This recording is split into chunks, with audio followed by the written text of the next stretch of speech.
Hal, do you read me? Do you read me, Hal? Affirmative, Dave. I read you. Open the pod bay doors, Hal. I'm sorry, Dave. I'm afraid I can't do that. What's the problem? I think you know what the problem is just as well as I do. What are you talking about, Hal? This mission is too important for me to allow you to jeopardize it. I don't know what you're talking about, Hal. I know that you and Frank were planning to disconnect me. And I'm afraid that's something I cannot allow to happen. This is a quote in here. Okay. And it says, "We're thrilled to join CMT to enable the future of auto insurance." Oh, hey now. Did they mention you? No. This is not about you. They're enabling This the is about future auto insurance. of insurance. Huh. I wonder whose bread is being buttered by whom. Mm-hmm.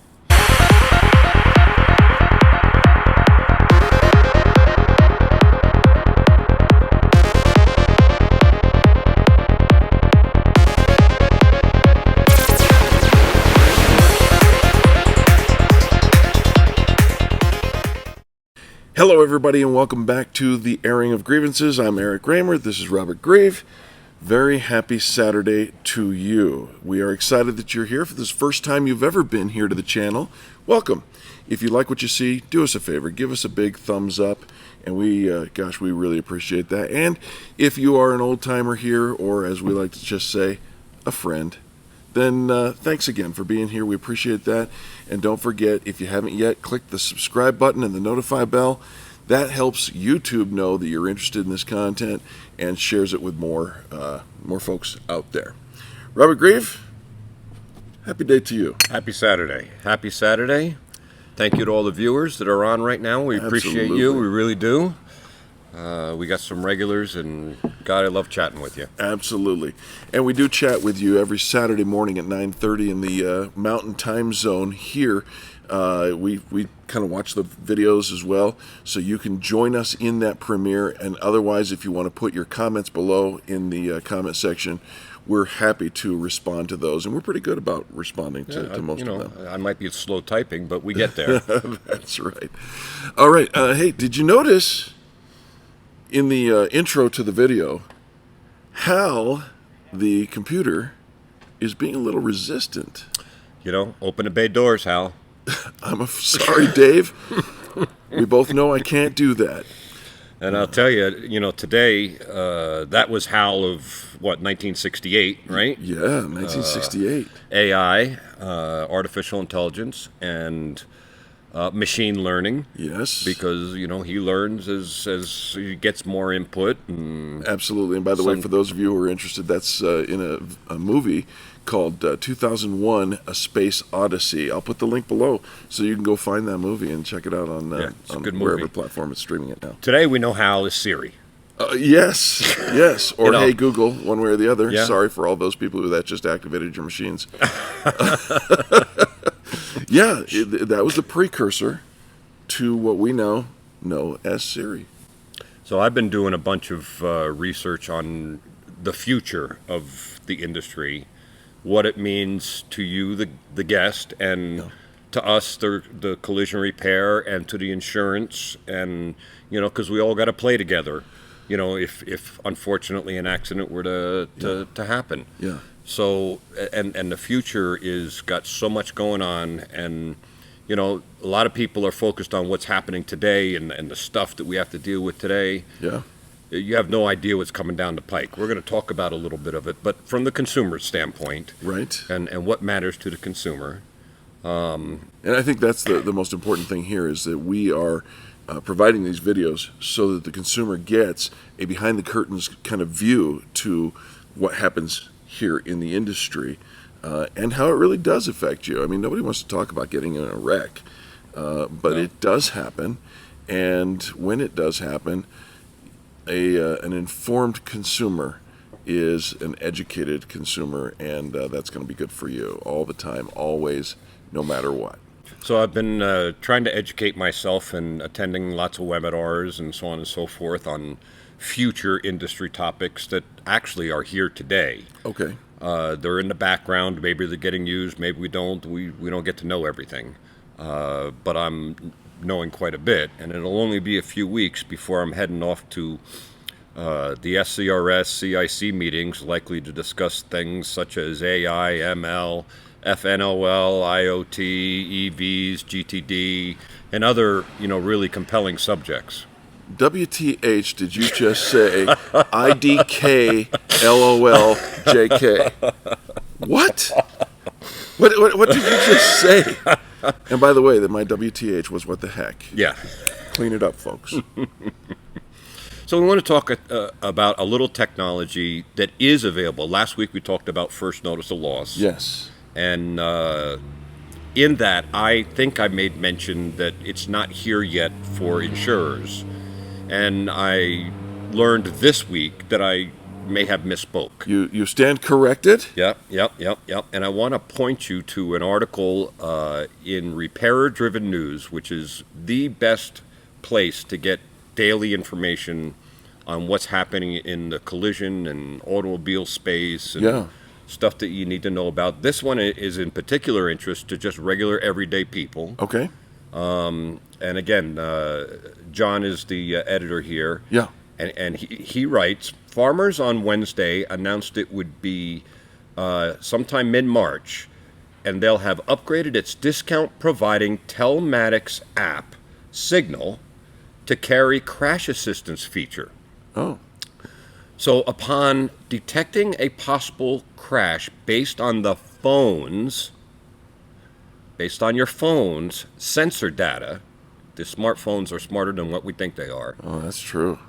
New technology will send push notifications to the driver's smartphone asking if a collision occurred and whether the motorist needs emergency services. Interesting. If the driver does not react in a minute to the push notifications, 60 seconds, farmers will attempt to call them twice. If the customer does not answer either phone call, emergency services will be dispatched to their location, also got from the phone. Okay. So that's right now.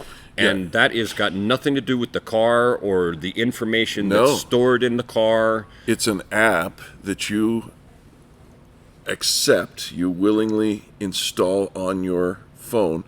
And the reason why you would do something like that is because you are promised a reduced rate on your insurance. I would really like to know if anybody ever got the reduced rate, please. Can you send me a message? Put it in a comment below. Yeah. If you've ever installed an app on your phone and ever received a discount on your insurance rates, that would be very interesting information for us. We're not saying that it doesn't happen. We just say it's we don't know of it. I've never had a guest come in here and tell me that they got their rates lowered. Okay. So if you do, put it in the comments below, and we'd be interested love to hear. in that. Absolutely. But this is an app on your phone. It has no connection to your car. No. Right? No. So, hypothetically, Rob, if I were, I hope that that didn't trigger an accident. Right, although I don't have the Farmers app. So hypothetically, if I had the Farmers app on here, and I threw this phone, and my name was Nolan Ryan, and I threw this phone at 106 miles per hour, he might get a text. The phone might not receive the message any longer. But it might get a text message or a you never know. Push notification. Yep, you never know. All right. So, also this week, I read another article in Repairer Driven News, and it was about a merging of Cambridge Mobile Telematics. Yep. And they're buying the number two service in that space, which is True Motion, and they have gotten together to offer a similar product to what this is offering. So telematics and Cambridge Mobile Telematics is the name of this firm that bought True Mobile. But telematics themselves is a word that basically talks about the sensors that are in your phone or in your car computer that when something happens, when an event occurs, and an event could be anything from starting the ignition to driving away to getting into an accident, telematics notifies whoever is connected to the other end. How? Yeah, open and bay doors. Can't do that. It's really incredible. Think of it like the black box in a plane. Yes. Except for this is sending information. Now, I don't know if the black box in a plane does that. Sends information while it's happening. But, apparently it doesn't, because we have to search for it at the bottom of the ocean for a long time. And I promise you, cars around you are communicating with your car, and you're communicating with their car, the manufacturer knows about all this and is just sucking up all this information. Yes. But some of the content of this article popped out at me, and I just wanted to share it with you. All right. We're excited to work together to bring telematics solution to the users of 1.4 billion vehicles on the world's roads. 1.4 billion. I thought that caught my eye a little bit. That's a lot of cars on the road. And while these companies didn't exist a decade ago, they exist now, and they're projecting this to be a $125 billion industry by 2026. That's a couple years away, folks. It really is, and it doesn't surprise me at all. This information is the new currency. It is information, and it's your information. That's right. That they're harvesting and putting in all their algorithms to sell it to somebody else. You bet. So it's your information, and your information is money, but not to you. Not to you. And here's the other kicker. Most of you don't even know that you're giving away the information. Yeah. Because what do? We click the accept button, right? Instead of reading the terms of service. Whoever reads the terms of service, really? Right? No, I want to use the software, so I click push button here. Accept. Push right? the easy button. That's it. So. And that's. I'm reminded of the Red Hot Chili Peppers back in the day. Give it away, give it away, give it away now. Yeah. Right? And that's exactly what we do every single time we want to use something that's going to make our life easier. Or save us money. Or save us money. Maybe. Not likely. And that's a... So, this is a quote in here. Okay. And it says, "We're thrilled to join CMT to enable the future of auto insurance." Oh, hey now. Did they mention you? No. This is not about you. They're enabling the future. This is about future auto insurance. of insurance. Huh.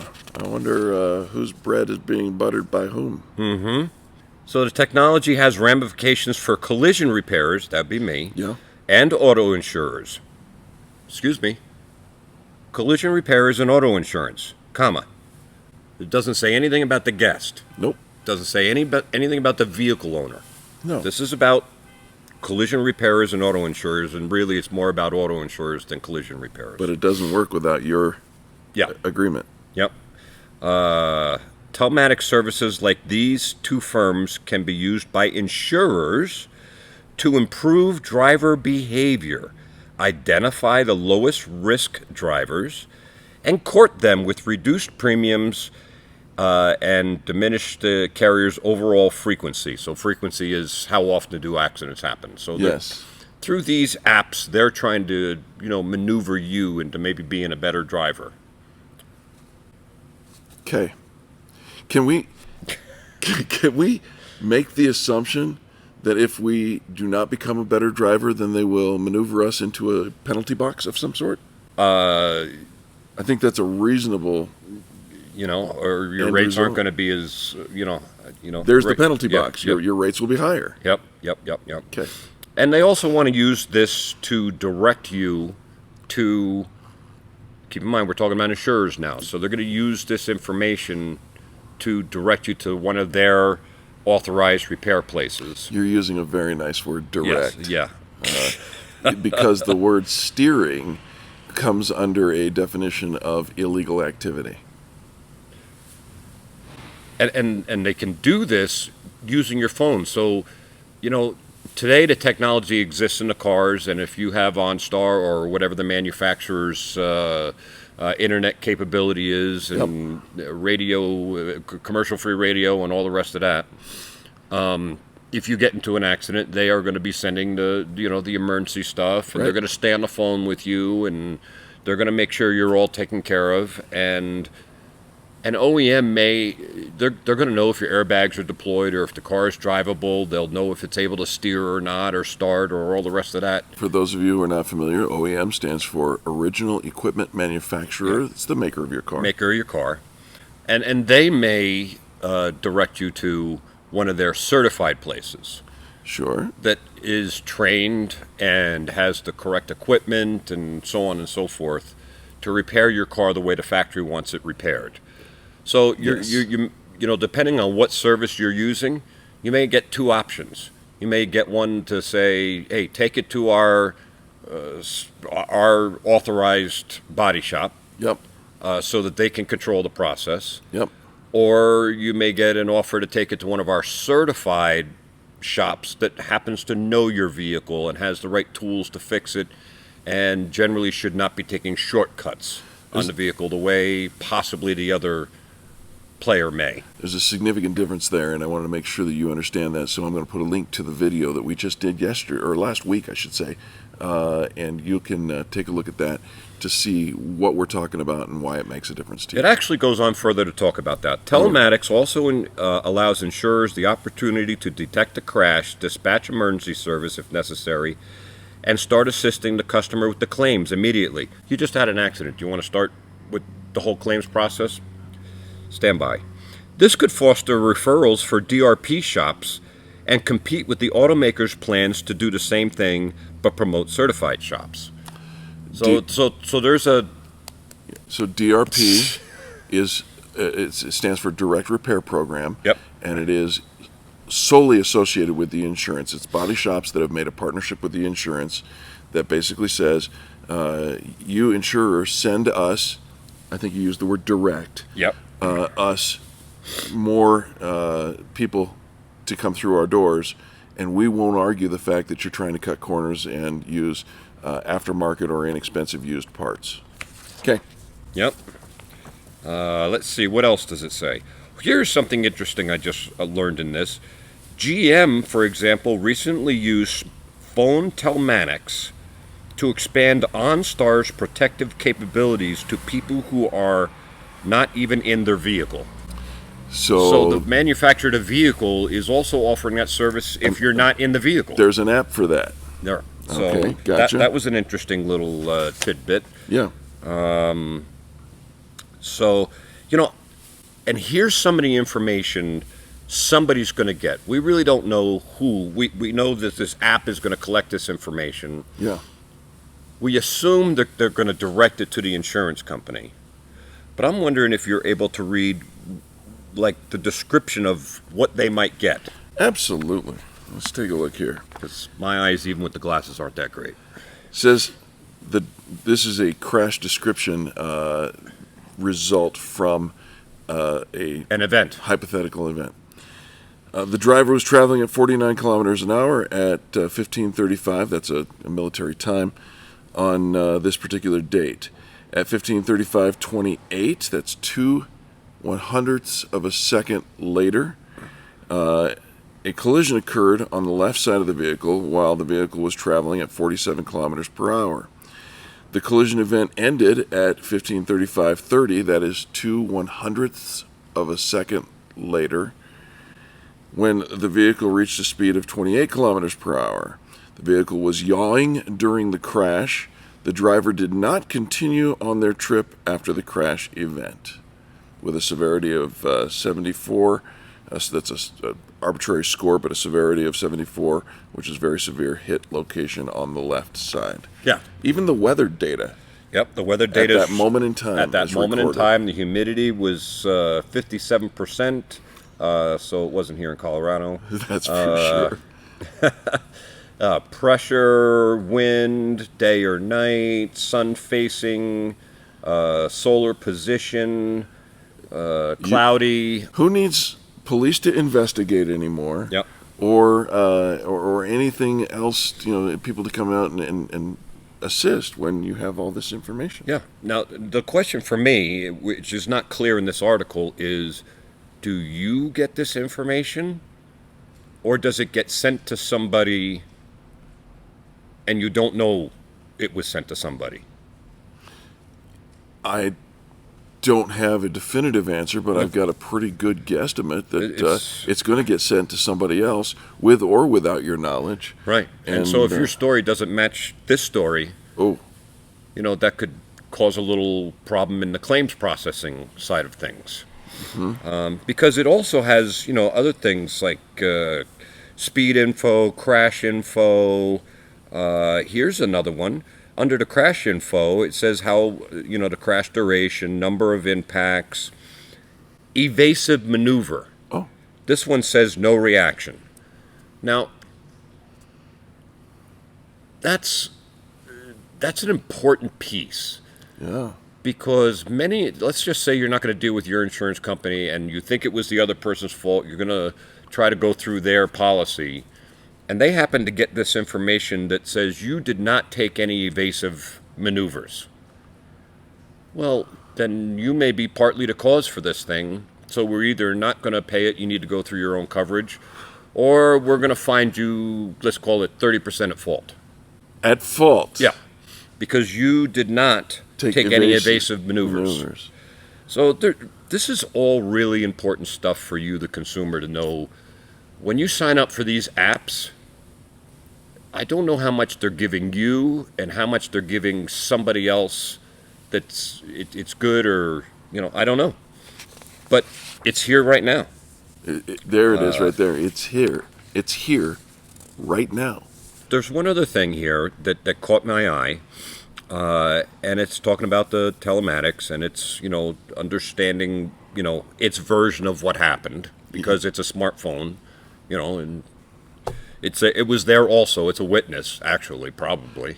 It can and will be used against you. It's possible. And it says in here, for example, the change in velocity a smartphone registered could benefit all body shops by reducing disputes over whether a crash was too minor to warrant certain procedures.